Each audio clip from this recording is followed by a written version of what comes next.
noyau, la petite communauté, nouvelle ville, Takamatsu. Je suis arrivé il y a 2 jours de ça. Malheureusement, la météo n'était pas au rendez-vous. Il y a plu pendant 2 jours non-stop. Mais vous avez tellement d'activités à faire à Takamatsu. Vous avez 2 châteaux. Un château en ruine, le château de Takamatsu. Vous avez un petit village folklorique fait avec des façades à la chaume et des toits en bambou. Vous avez la fierté de Takamatsu, c'est le jardin de Ritsurin, considéré comme l'un des plus beaux jardins du Japon.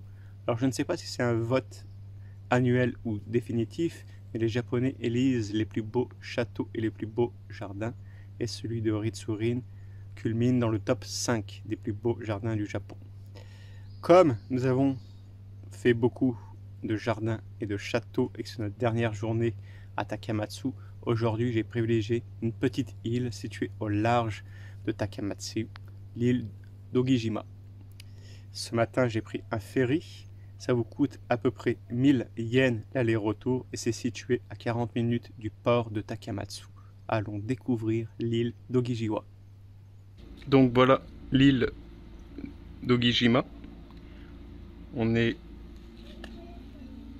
ici et on va aller au phare, tout là-haut, et après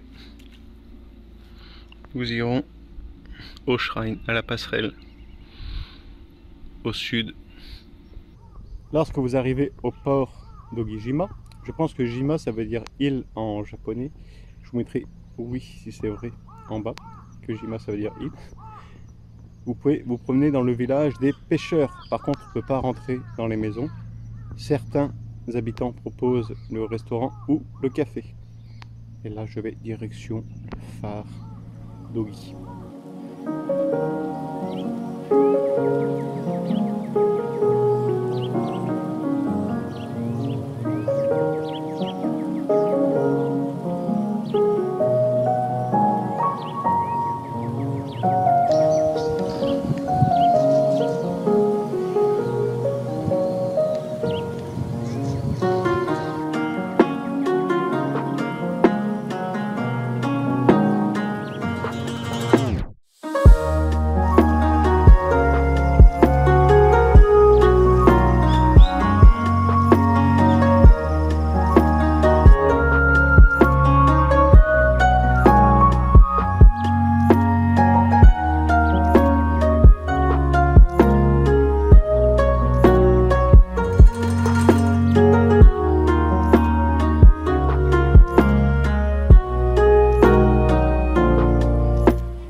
Le phare est donc situé à l'extrémité de l'île d'Ogijima. Vous avez 2 possibilités, de faire une randonnée sur le sentier goudronné ou soit le faire, ce qui est en haut de moi, vous passez par la forêt. C'est ce que je voulais faire pour le retour. Et vous savez sur qui je suis tombé? Mon animal favori, le serpent. J'étais en train de monter les marches, elle est passée, mais allez, 2-3 cm devant mes pieds. Je suis en short en tongs en plus. J'ai couru de l'autre côté, elle a couru de l'autre côté. Trop d'émotion pour moi. Donc je préfère faire la randonnée dans le sentier goudronné, au moins comme ça je les vois passer. Elle était sous les feuilles, comme ça elle est passée dessous moi.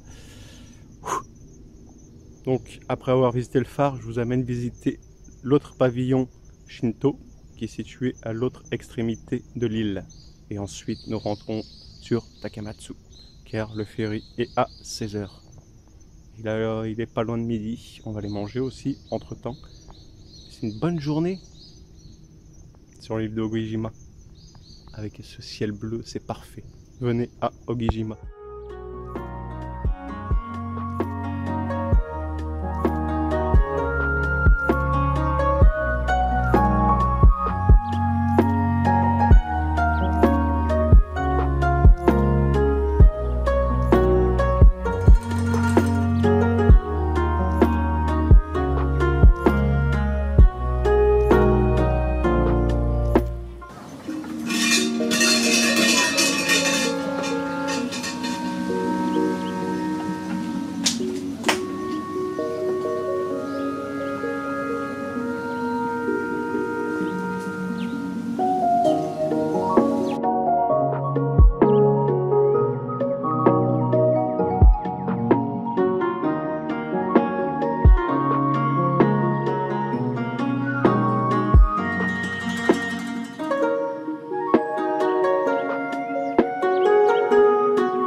pas si vous connaissez le film d'animation L'île aux chiens. C'est un film d'animation japonais qui se passe sur une petite île au large du Japon. C'est donc une île qui est envahie de chiens. C'est un petit enfant qui tombe sur cette île, qui vient récupérer son chien en fait abandonné sur cette île. Et ici à Ogijima, on l'appelle l'île aux chats. Vous avez vraiment des chats de partout. Et là, nous sommes en présence de Bernard qui se laisse très facilement caresser. En plus d'être vraiment très jolie cette petite île, le charme en plus, c'est qu'il y a des chats qui se laissent facilement caresser. Hein, mon petit Bernard?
C'est un tout petit village qui fait à peu près 2,5 km de long sur 3 km de large. C'est seulement la partie ouest qui est habitée et qui se visite.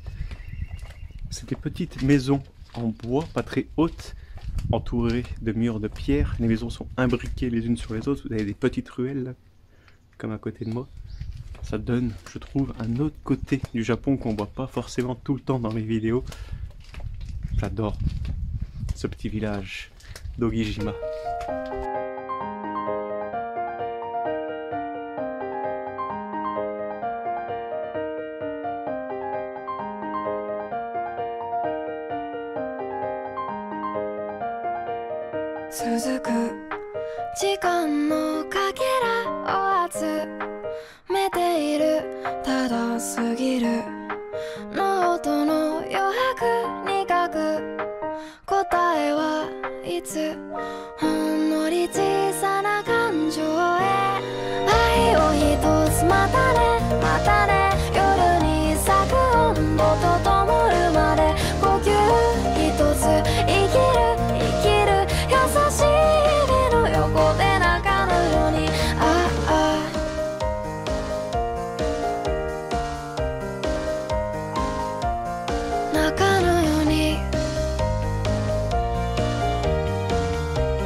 Teacher